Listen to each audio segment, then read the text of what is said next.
Welcome to this video guys. In this video we will learn circular pattern command in SOLIDWORKS. So let's start. Click on part and click OK. And now let's do some initial settings. Here you can change the background to plain white, although you can work in the blue as well.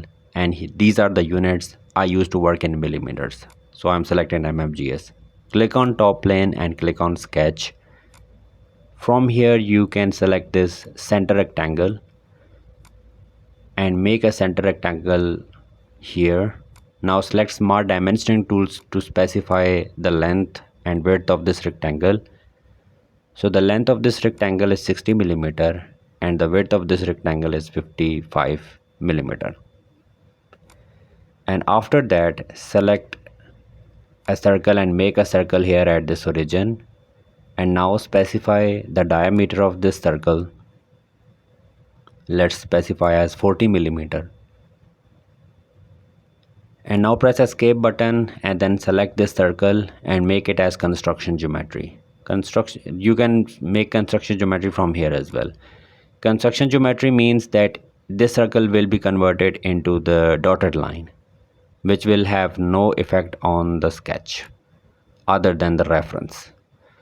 Now select a circle and here are the quadrants of the circle, the yellow dots.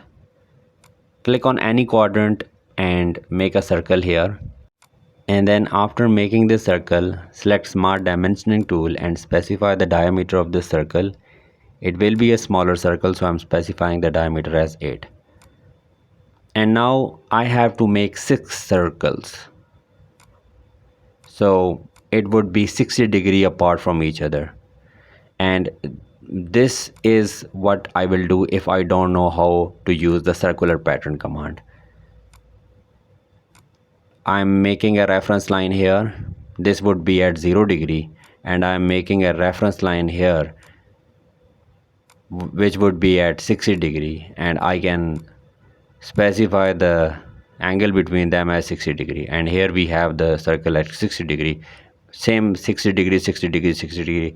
I can make different circles, but we don't do this here in SOLIDWORKS. We have the circular pattern command. So let me delete them first. We have a specific command which we can use, and here we have the circular pattern command. Right guys, in this parameter window, if anything else is selected, for example this line is selected, just select and delete this. This should be clear. In this, only this circle should be selected, this one. So manually select this circle. This is the reference, this one. And now guys, scroll down from here, and here in this window, this is entities to pattern.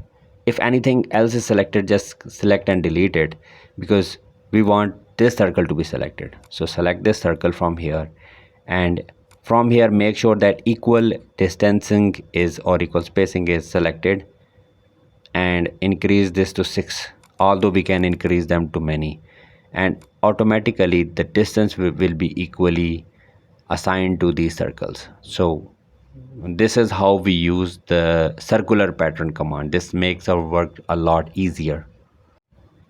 And then go to features, select extruded boss base guys, and you can extrude it up to any parameter you like.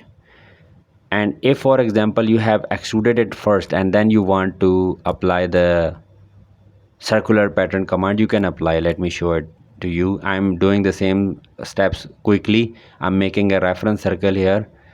So select this circle and make it as construction geometry. Make here a circle at this quadrant or any other quadrant I have explained you previously. This is 8 millimeter. I'm making the same exact thing just to show you that if you have extruded it first, then how you can apply the circular pattern. So here, entities to pattern, just select this circle and increase this to 6, and here you can see this sketch is completed. And here select extrude cut. This time select here through all. So that's how you can use the circular pattern command guys. And if you want to make some changes, just right click here and edit sketch. From here you can reduce the size or diameter of this circle. I'm specifying here 12. You can even enlarge it. just exit sketch, and that's how you can make changes.